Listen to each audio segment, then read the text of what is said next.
Thanks for sharing a room with me, man. Hey, man, no problem. But I do have a condition.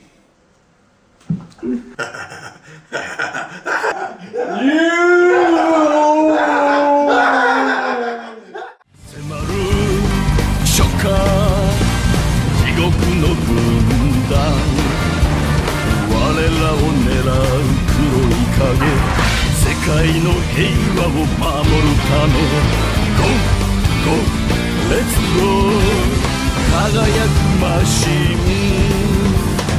ライダージャンライダーキン仮面ライダー仮面ライダーライダーライダー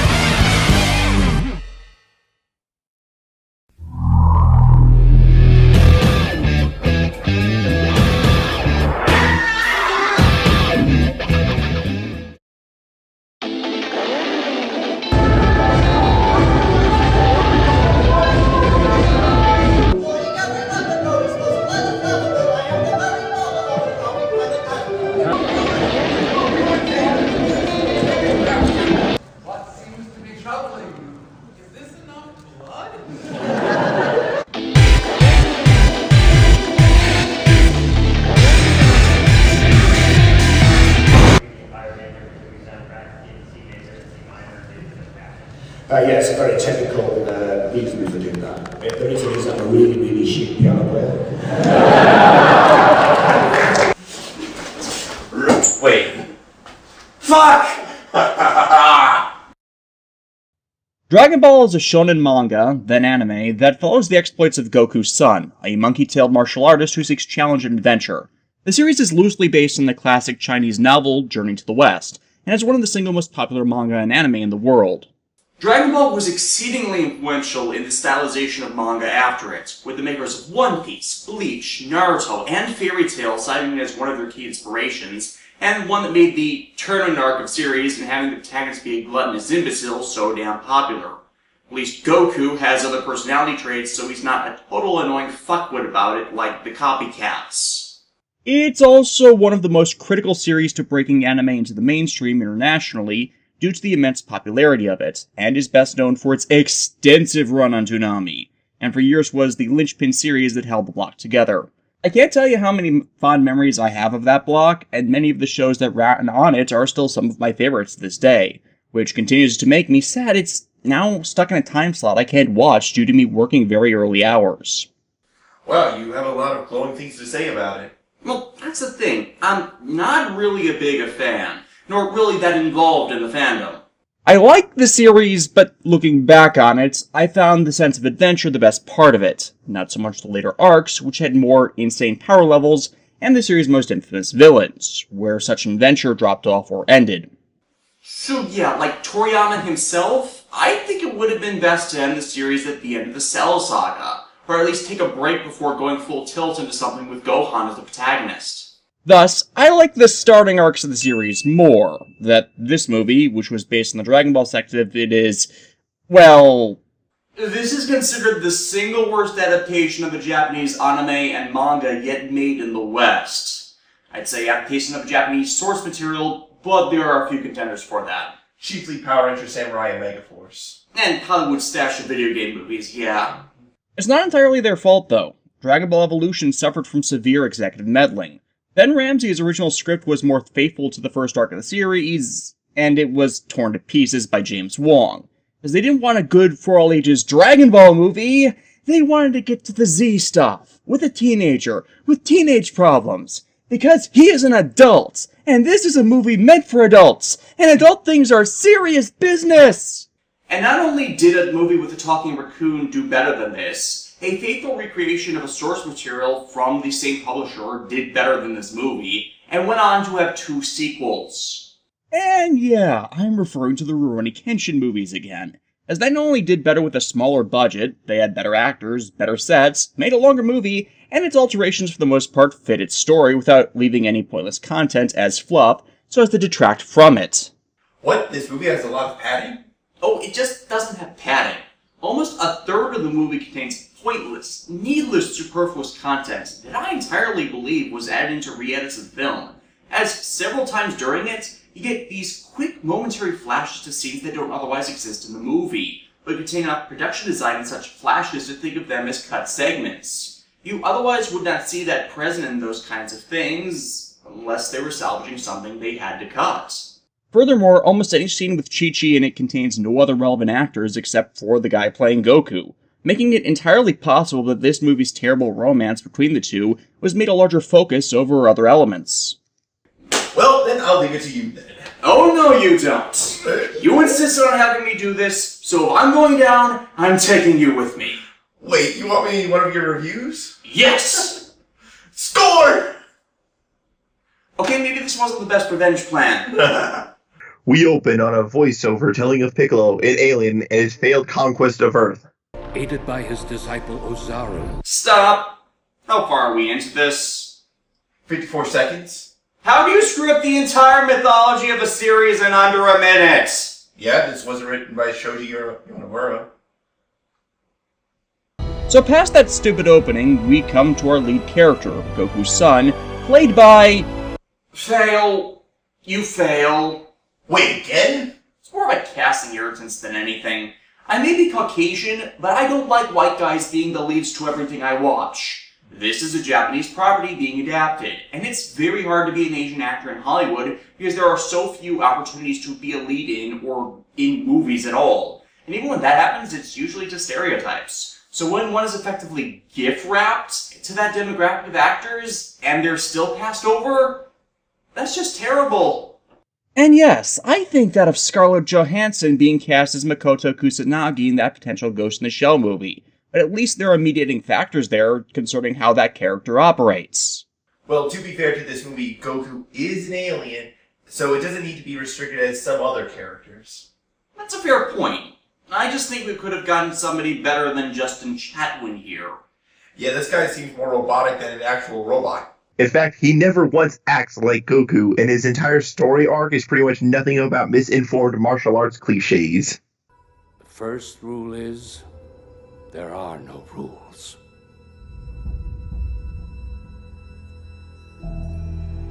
The new Purge movie is weird. And I'm not kidding, they go down the checklist for cliche on this in the Karate Kid method. Bullied at school, wise old mentor with useless platitudes, shows little aptitude in comparison to his peers at it. It's quite frankly uninteresting as it's been done this way before far better. You rely too heavily on your external senses. Yes, because Goku was someone that was so distracted by the world around him that he would need to be taught the lesson of, don't think, fight with your instincts. In fact, the series had the exact opposite lesson need to be taught to him. While he was an excellent fighter simply on instinctive aptitude, he only took his greatest gains in skill by expanding his awareness, thinking more, while this is more since your enemy's attacks via mystic means clear mind nonsense. Which makes this just another true strength comes from within Hollywood story that's been done to death. So, since this is not Goku, and not really Dragon Ball, we're not going to dignify this character as being named Goku, and will thus call him by the name of a better character played by Justin Chatwin.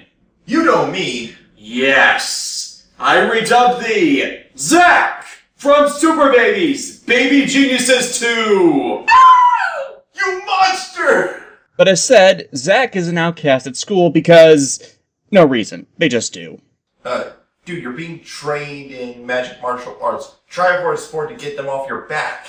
Yeah, I was on friendly terms with people in high school despite keeping to myself, and I didn't look like a male model. There is no legitimate reason we see why he gets treated like a punching bag, or the harassment we see happen is not reported or commented on. You promised. Okay, you made me promise not to fight.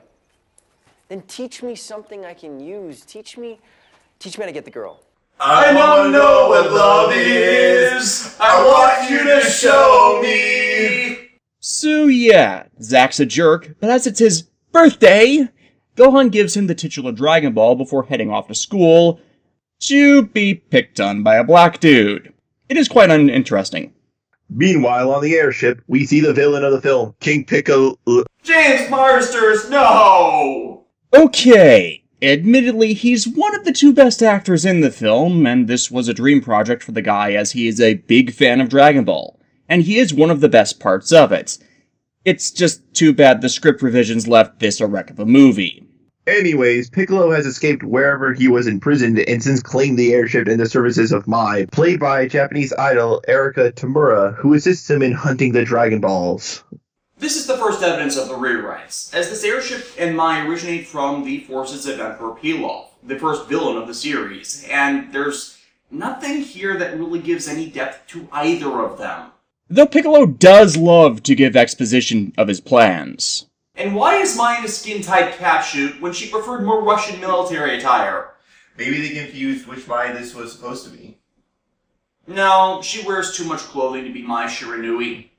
We shift back to Zack in school, which is just a means to give him more clumsy exposition about an upcoming solar eclipse that serves as a movie deus ex machina concerning Ozaru, Piccolo's servant. Ozaru, if you're not familiar with the series, is a name given to the giant monkey forms of the Saiyans they assume when under the light of a moon. Such greatly magnifies the power, but makes them a bigger target, especially with their tails, which are a Saiyan's weakness. Zack does not have a tail, and they need a tail under moonlight to assume the form. And moonlight in this movie does nothing to cause an Ozaru transformation, and in fact the entire movie takes place under the same exact full moon.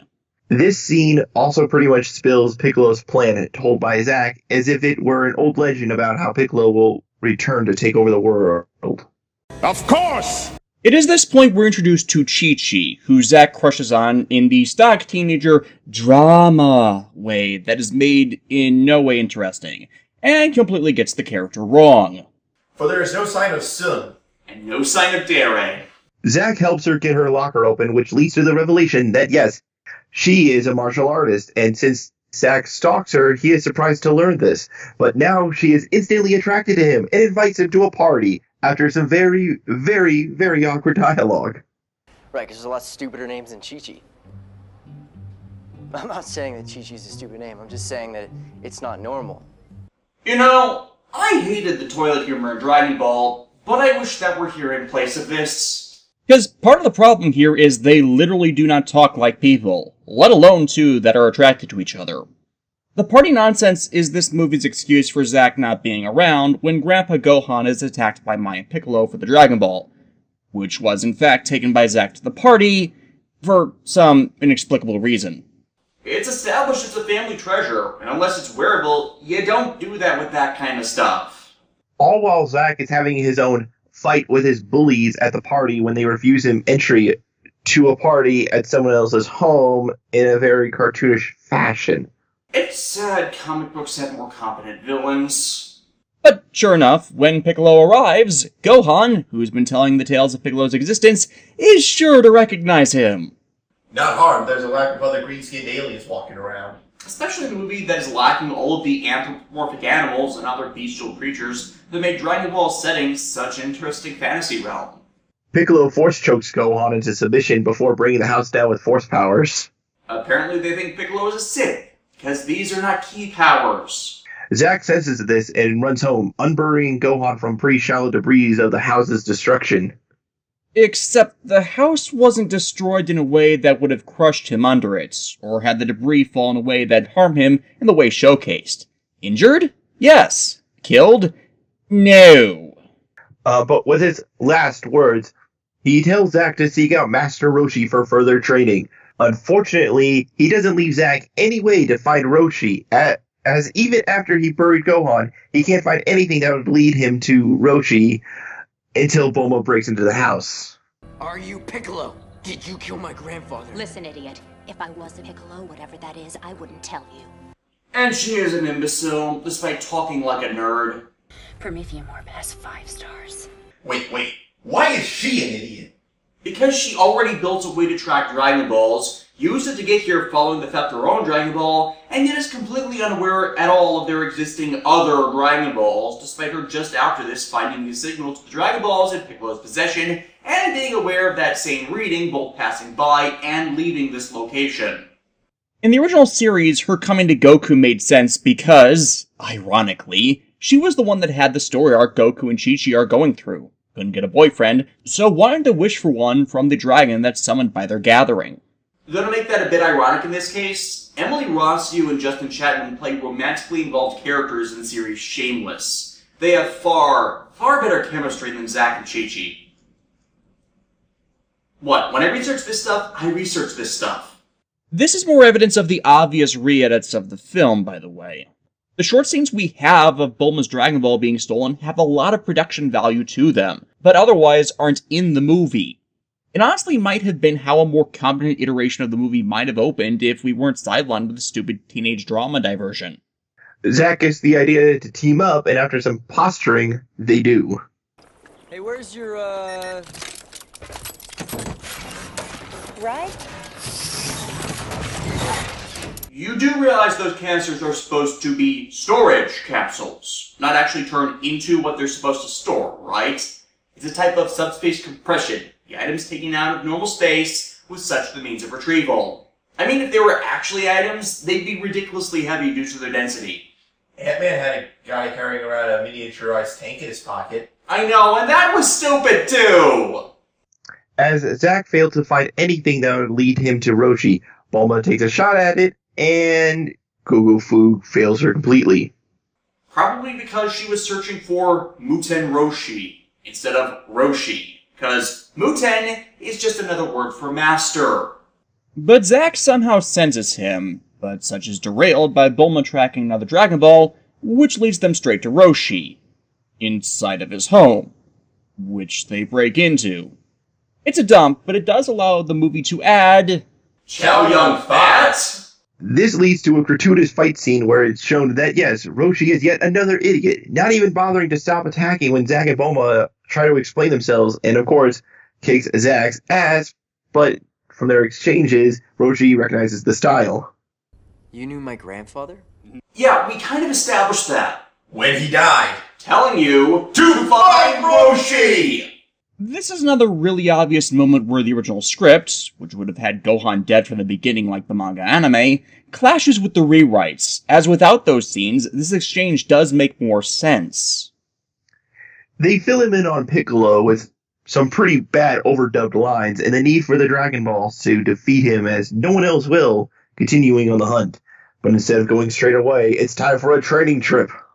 I will take you to a secret place where a chosen few were taught to master the energy of the three elements: air, fire, and water. What about Earth? Shadow Crane Strike is the most basic of all the air bending techniques. Toph will bitch slap you with her metal bending. Yeah, man, don't diss the girl that bent Gara in Death Battle. I am Melon Lord!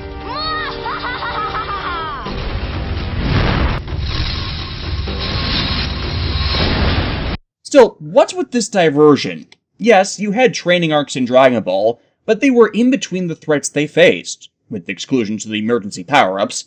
So, with Piccolo on the warpath and actively seeking the balls, they have other priorities. Well, shouldn't they train? Piccolo can't get the dragon without the ball. If they have a few, they can deadlock him while they get stronger. Except they don't really do that either. Focus on one or the other. Doing both splits the priorities and distracts them from the threat. Why are they doing this? Meet cute with Chi-Chi? What are you doing here? I was just about to ask you the same thing. Oh, for the love of... Yeah, that leads to nothing besides establishing that, yes, Chi-Chi is a martial artist. And yet, she could not get her locker open. Though there does seem to be a method to Roshi's madness in that he takes them to a temple where Roshi in turn trained, in hope of obtaining a new container to seal Piccolo in, using the evil containment wave technique. But that doesn't happen yet. First, they fall into a hole in the road, a trap set by the road bandit Yamcha, played by Korean singer Jun Park. And now, a sample of Jun's musical talent.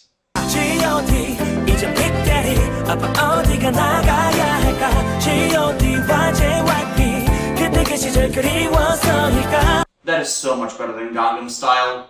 While Bulma tries to flirt with him, he is not letting them out of the hole he dug until he gets some form of payment from them. Wait, he dug that? Yep. But that doesn't look like it was dug. It looks natural. Yep. This movie is stupid. Even worse when you remember a certain thing that should be in Roshi's possession that can get them out of it with ease. Come to me, Flying Nimbus! She's a beauty, isn't she? Wow! Don't be afraid. She's as sweet as candy. Gosh! I swear, you changed the name to everything, and this movie has no connection to Dragon Ball. And also the whole surfer dude thing for Yamcha is nowhere near his actual character. But why would they do that? Fill time, justifying the scene, they think the audience are a bunch of morons. There are a lot of potential reasons. It's also to dump exposition again. The same exposition we got already about Piccolo and Uzaru at the beginning of the freaking movie. Unless most of that was to James Marsters and Chow Yun-Fat's paychecks. And as an aside, this movie apparently cost $20 million to make. Outside of some, quite frankly, awful CGI, it never shows that kind of expense once. Roshi finally jumps out of the hole. Why didn't you do that earlier? And as Bulma has found a Dragon Ball underground, decide to cut him in on the prize in exchange for his assistance. Not going to talk about a Dragon Ball being possibly underground? I would comment on that, but that did happen at least once in the series. That it ended up lodged in an underground volcano is a bit more baffling. Before they find it, though, Piccolo learns of Roshi training Zack and decides to do something about it, creating minions!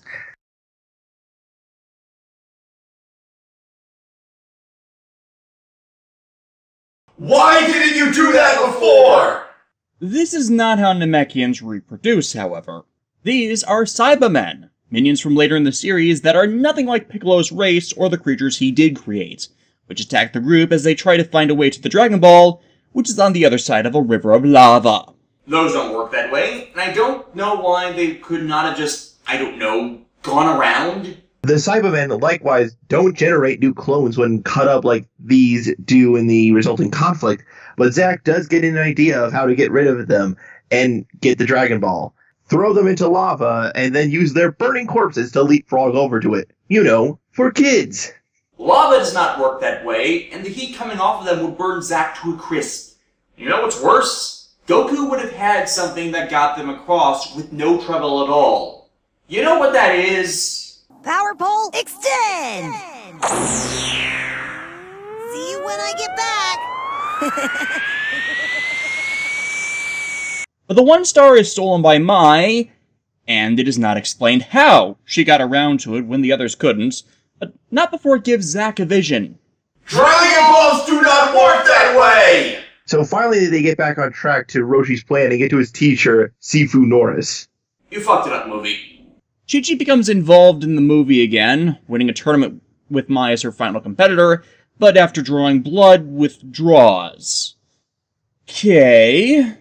And suddenly, Zack is there, and they are suddenly up to the greeting hugs point in their relationship. To be fair, I had a friend that did that, but only after we shared a hell of a lot more words than these two had had. But this is where we hit the low of the movie, and Roshi teaching Zack an advanced technique. The final level of air bending technique is the Kamehameha. No, you idiots, it's not airbending. It's a ki attack. Ki is life energy. Energy in the series for the pure ki attacks and manifests as a ball of plasma. It's not an air burst, it's a continuous wave of energy. Yeah, and what makes it so powerful is the continuous influx of energy allows it to become more powerful if needed, overwhelm other attacks that already have been completed and can't have more energy added to them. An air blast is nothing special to this series. Worse, Zack shows no aptitude for the attack, unlike the real Goku, who got it from just watching it done once, and it takes flirting with Chi-Chi to even get him a leap in skill at it in a very, very awkward and unappealing scene. That night, Chi-Chi sneaks in and steals the Dragon Ball, but it's Mai, having assumed her form in a way never once explained, as Mai does not have this ability. Oolong and Puar did, but it was a martial arts technique, and they were nowhere in this movie. When in doubt, mirror match, but the problem of that is, when another gets involved, they can't tell who is who, Zack ending up attacking Chi-Chi. Wait, how did she even know what Chi-Chi was wearing to match her like that? She would need a sample of blood to take her form, but she wouldn't have known about her clothes. What he said.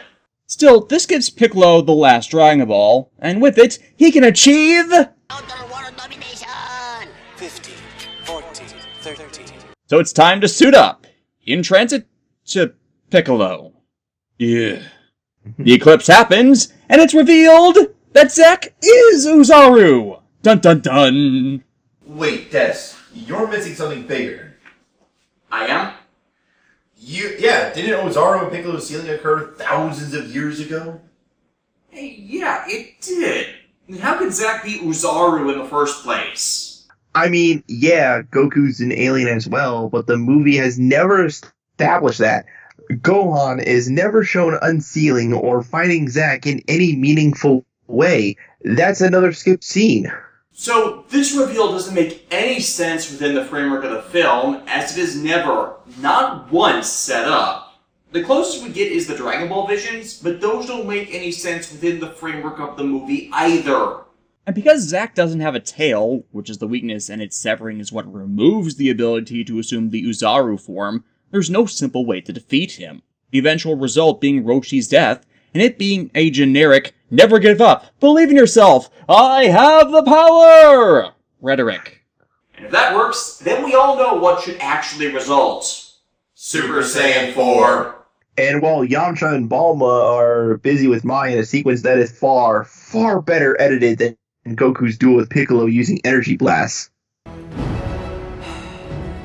am Goku. No, you're not! It's just a morale boost so Zack can create a proper Kamehameha, but they use it completely wrong. The attack has a pressure effect to it that, if the user is not braced, will blow them back. So, flying forward with it? You know. Piccolo's defeated, the eclipse ends, and the group realizes they still have the Dragon Balls and a wish to revive Roshi. And Shenlong looks like something out of a silent-produced sci-fi channel movie. Or worse, Dragon Wars. Also a bit of fridge logic. They revived Roshi, but why didn't they try to do the same with Gohan? He's recently dead enough for the dragon to revive, and is another plot hole left by this movie's revision to the original script. Roshi's not happy either. He apparently got to have... Wait. Give life to Muten Roshi. Muten is Master Roshi's actual first name in this movie. His name is Master Roshi. Yeah, that's almost as bad as the naming of Mentor G in Samurai. And this guy's name is literally Mentor Uncle. And with that, the Dragon Balls scatter, leaving Zack with Chi-Chi, and they make out, before having a spar to consummate their relationship. Just wait until she learns he is a Lego maniac. I've been waiting to make that joke all review. Oh, and in a post-credit scene, Piccolo was shown alive, somehow, and recovering from his injuries, in a sequel that will never be because this movie bombed. Even leaving aside its complete failure to adapt the series, the story is uneven and disjointed. The effects work on every level is lackluster, and I don't feel the cast gave a good performance. James Marsters, despite spending hours in makeup, is barely seen in the film, and that is a waste, as I don't think he was a bad choice at all. But when the actor has more insights into the actions and motivations of the character than is present in the actual movie, something is wrong! Matt, your thoughts? The fail this movie emits cannot be put into words. It is an experience to see how badly the movie fails as an adaptation in its own work. And what's worse is that this film had the potential, but laziness and uncaring makes it fail. Films that have potential but then squander it are worse to me than outright bad movies, because potential shows that someone in production cared about the work and then was like, lol, no, let's just make a shitty movie. If you're going to watch the series, now, I highly recommend going through the first series, and then Dragon Ball Z Kai. Kai cuts out a grand majority of the overly drawn-out fight scenes and keeps it more focused on the critical story. It sadly loses some of the fun filler story arcs, but for a more condensed version, such as this that stays true to the manga, I technically can't complain. But avoid this god-awful movie. It's not reflective of anything that made the series great or the influential powerhouse of popularity that it was, and kind of still is. Okay, maybe this wasn't a good idea. You think? Look, guys, I know you're mad, but before you... Oh, I'm not mad. Really? Of course not. I'm getting even. Oh. Yes. Oh. Razafrazin, stupid movies, stupid games, stupid jobs, stupid... Hey, Des, I heard you were in town, so I thought I... Des? Oh.